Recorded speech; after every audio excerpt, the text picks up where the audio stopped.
media, please put your hands together for Docquity. Internil, come on stage!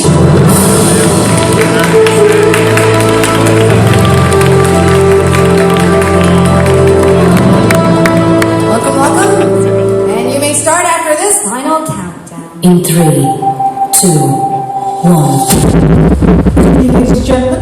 My name is Internil, CEO and co-founder of Docquity, a private and secure, doctors-only professional network, and we make medical collaboration simple, trusted, and instantly shareable.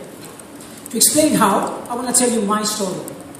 23rd June 2011, a senior doctor walks away, giving my father just 2 more hours to live. A younger doctor, Dr. Jha, refusing to give up, was in an animated conversation with someone on the phone and abruptly shouts out, "Pump in 400 milligrams of cortisone." That phone call saved a life. Now maybe everybody isn't as lucky as I was. What if only the senior doctor was in the room? What if the younger doctor never picked up the phone? The problem is far more deep-rooted.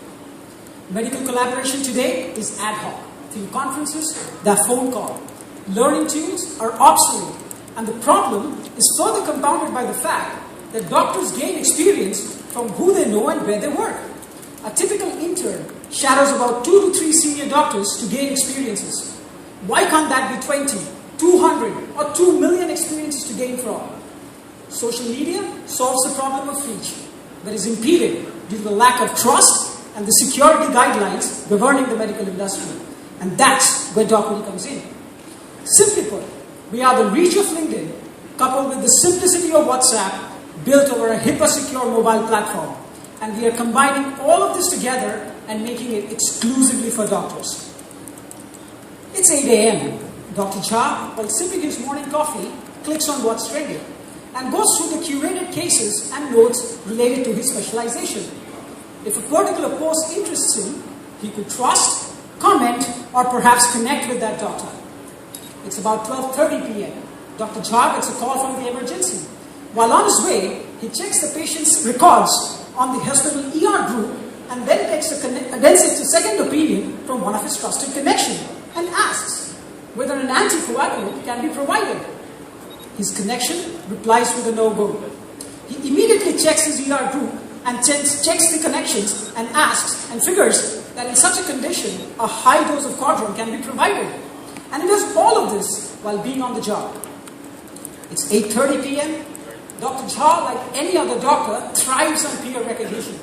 He simply posts his experience on the app, and perhaps another doctor in Malaysia struggling with a similar patient problem saves another life.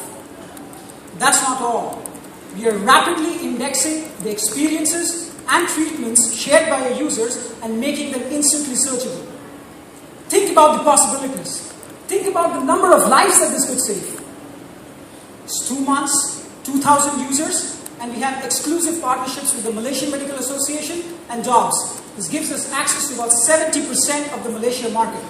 And the growth story has been all through referrals.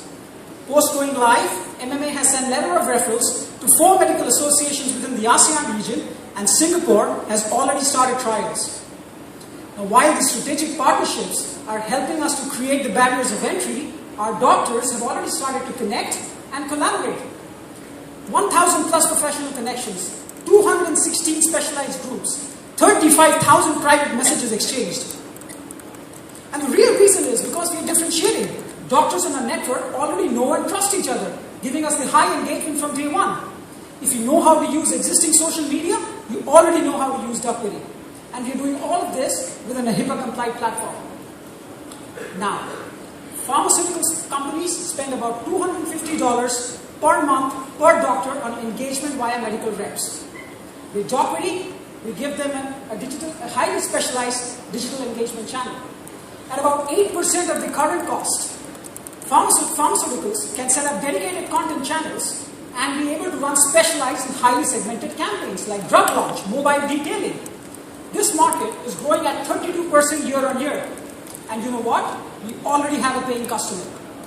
However, all of this boils down to the team and our ability to execute.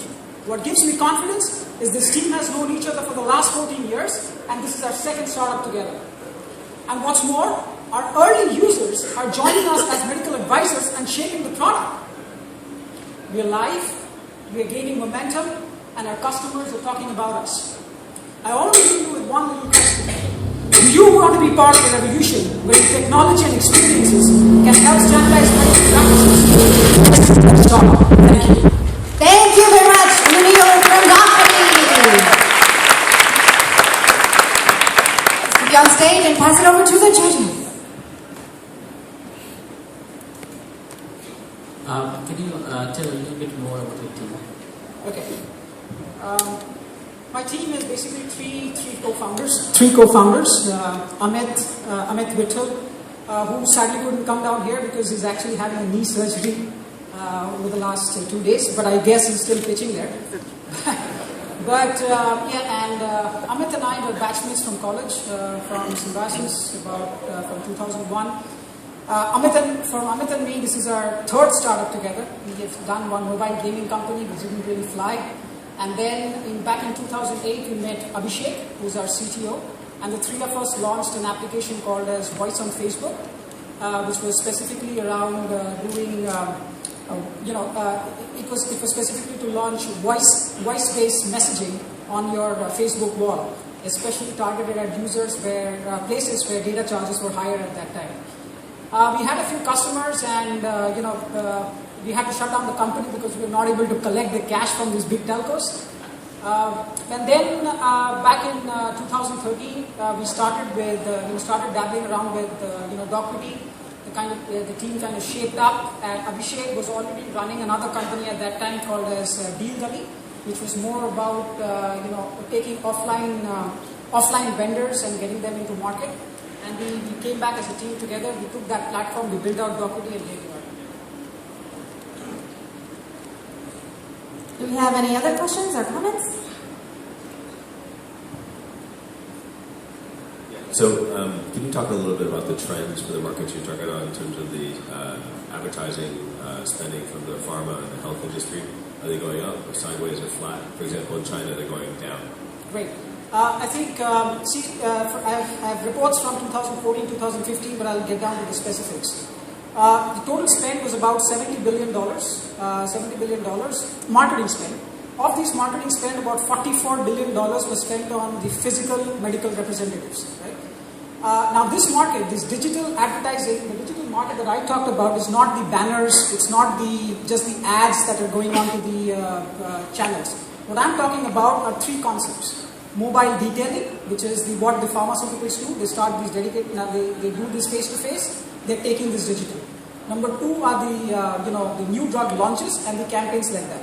This market really started from around 2013, and it's now grown from about 1.4 to about 2.35 billion, and the growth rate has been around 32%. So the market that we are taking on is not really the simple ads or the banners per se. It is more towards giving these content-driven sales platform for these pharmaceutical companies. Some markets that's illegal. In your markets, is that legal, or is it? Well, the medical representatives are anyway the doctor-to-doctor. The medical reps to doctor communication is happening, right? It happens everywhere. What is prohibited is specification of brands. Actually telling them what brands and suggesting what brands to do. What we are doing is that we are not doing this on a brand perspective. We are doing this as content-driven solves perspective, and that's what these pharmaceutical companies and the content that they give us. I'll take the example of our customer, Kaizen Pharmaceuticals. What they did was we are pretty much entrenched in Malaysia. They wanted to give us a new drug launch survey that we needed to do from our existing doctors via the app, and that was one of the options through which they started entering into the Malaysian market. So it's we are not here to specify brands. We are here to specify more from an academic and a content learning channel via these partners, and that's how these guys are engaging. Any other judges? You have 50 seconds left, so I will ask you one last question. Why did you apply for this competition? Why did you come to Tech in Asia? Well, that's a very good question. I don't think I have an answer for that right now. I saw that. I was here in Singapore. I applied for the competition, and we just got selected. That's about it. And we are probably also hoping that we're going to move our company from Delhi to Singapore. This has been asked by our current investor. He's a US-based firm, and he wants to set the whole center because we're tackling ASEAN markets, so Singapore definitely becomes our base. Thank you very much. I think that's a wrap for Docquity. Thank you, Indranil. Let's give a